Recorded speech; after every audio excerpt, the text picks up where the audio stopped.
A quick digital search on the significance of the number 4 reveals the following. It's all about sharpening the focus.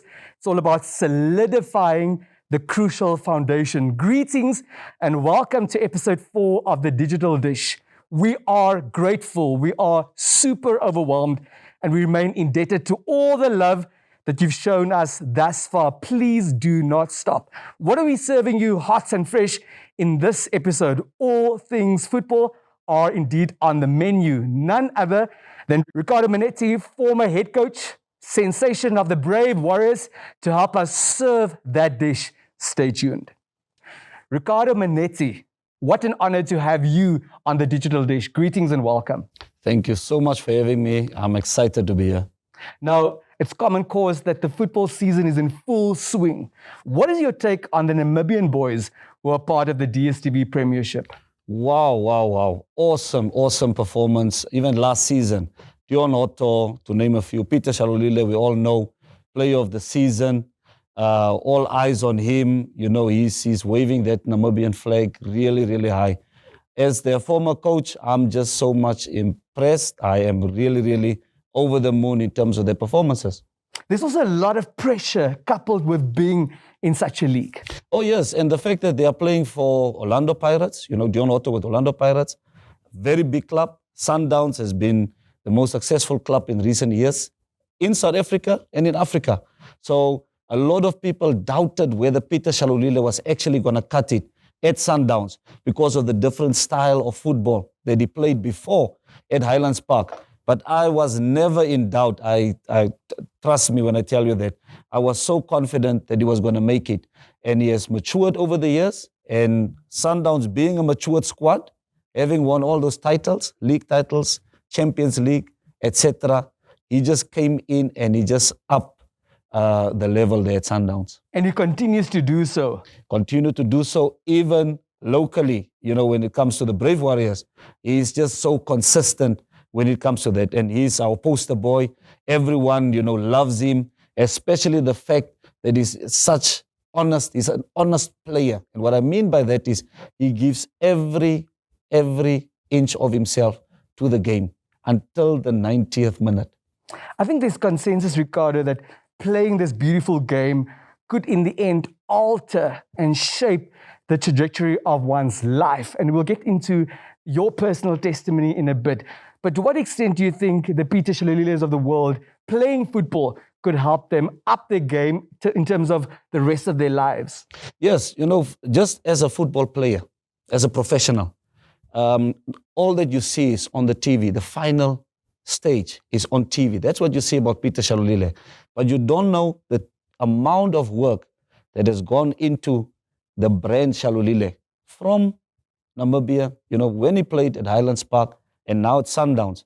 So in terms of the holistic development and character building, his personality, discipline, football is so important. And not only football, sports. Because once you have retired and come back into your normal life, you will always use those discipline and those things that you were taught during your playing days, and you will implement it in your everyday life. Socially, if you're a businessman, an entrepreneur, whatever it is, you're still gonna use those disciplines. Apart from Peter Shalulile, which other boys are you watching in the DStv Premiership at the moment? Oh yes, definitely Dion Otto.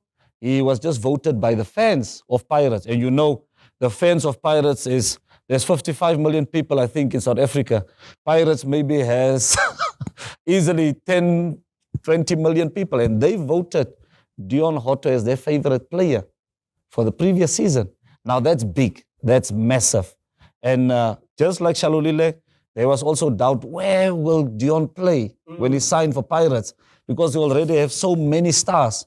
And he just proved those doubters wrong, because he is so flexible. He can play on the left, he can play on the right side, he can even play in a defensive position on the left wing.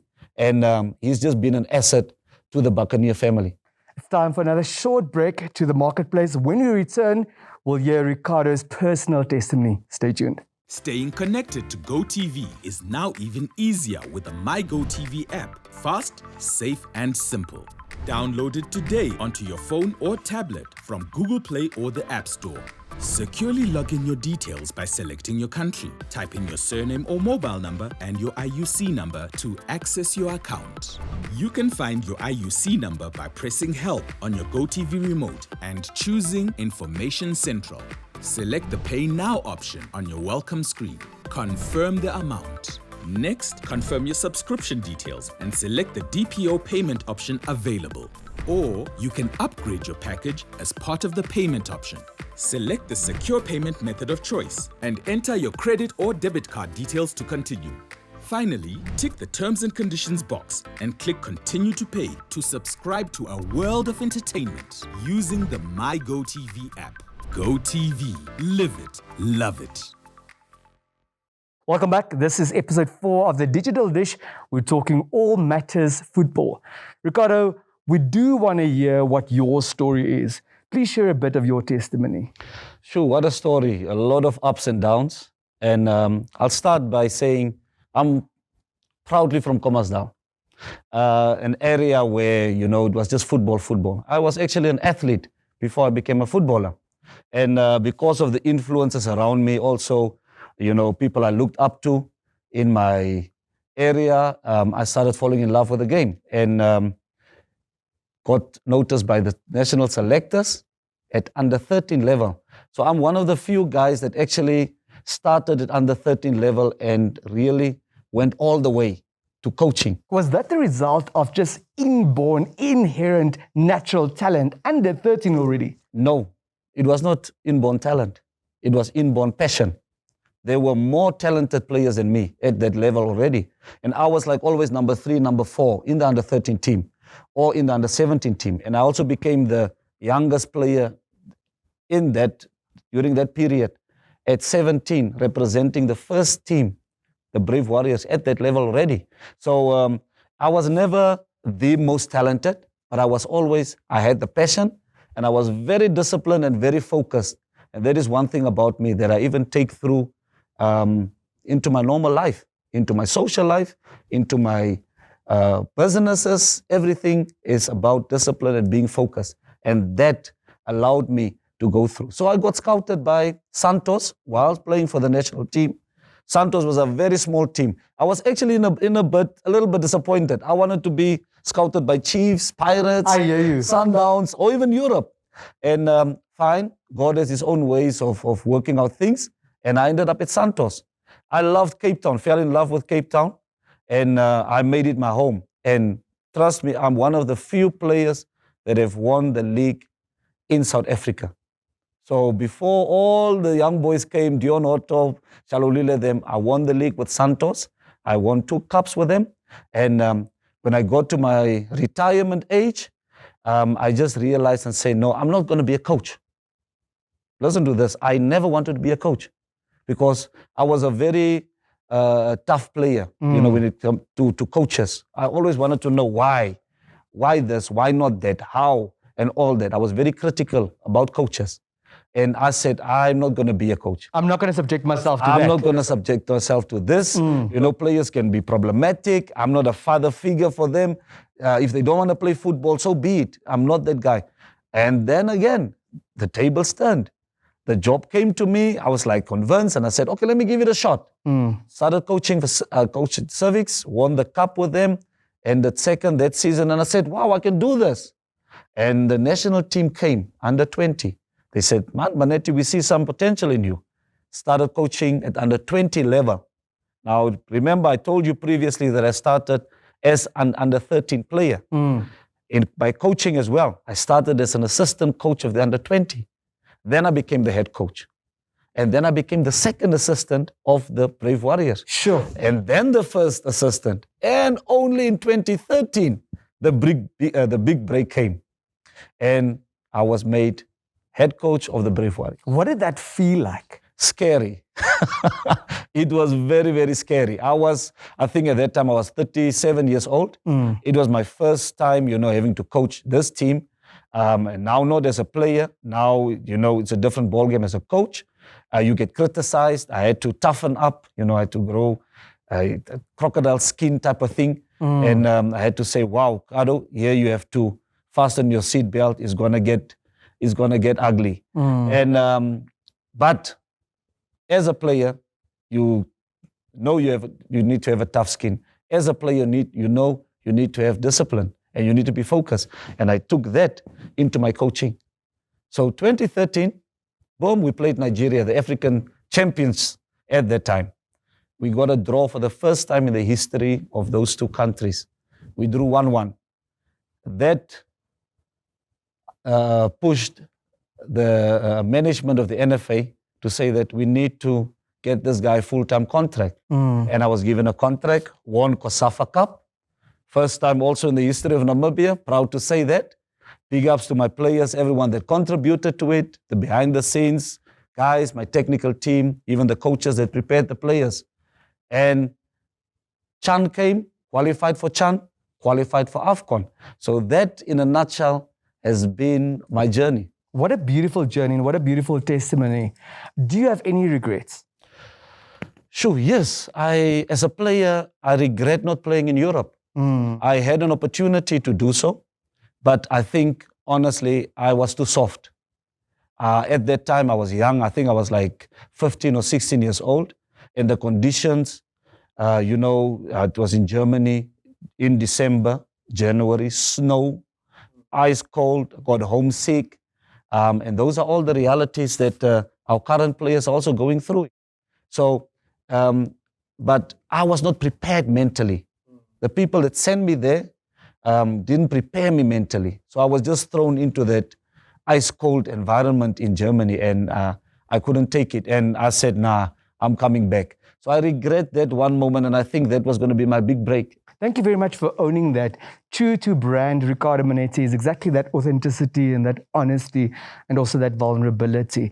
But would you say, reflecting on that, that soccer did open up professional doors for you that you are grateful for? Oh, yes. You look at my current situation. I haven't coached for the past 2 years. And, I've made a living from this brand, which is football, and my personal brand. And those two has just clicked the past 2 years. And I'm excited. I'm happy where I am. I'm content with where I am and what I'm doing. So I'm forever grateful to football that has prepared me on and off the pitch for this day. And I'm like I said, I'm just content. Son of the soil, brave warriors, sensation Ricardo Manetti. It's time for another brief break. So, it's just the two of us. Can't beat this. Beat this? Oh, hey, You can't beat the Champions League. Europa League, La Liga, Serie A, And the Premier League. all 380 matches of it, with its own dedicated Super Sport channel, my G. Get a HD decoder, dish kit, and 1 month of DSTV compact for only 1,099 Namibian dollars. Welcome back. Thanks for staying with us. This is episode 4 of the Digital Dish. Now, Namibia is celebrating Heroes Day today. You are all heroes. Congratulations. And we're grateful to be celebrating one of our own heroes in the 4th episode of the Digital Dish, Ricardo Manetti. Help us understand who your local heroes are, who your international heroes perhaps are. Maybe it's the same person. Oh, yeah, maybe, but it's not. I told you previously that I was an athlete. I used to do 100 meter, 200 meters, Boma, Masalingi, that was me. Not at that level, obviously, but there was one guy that stood out in Commersdal. Used to be my neighbor, and his name is Brian Isaacs. He sold me football. Wow.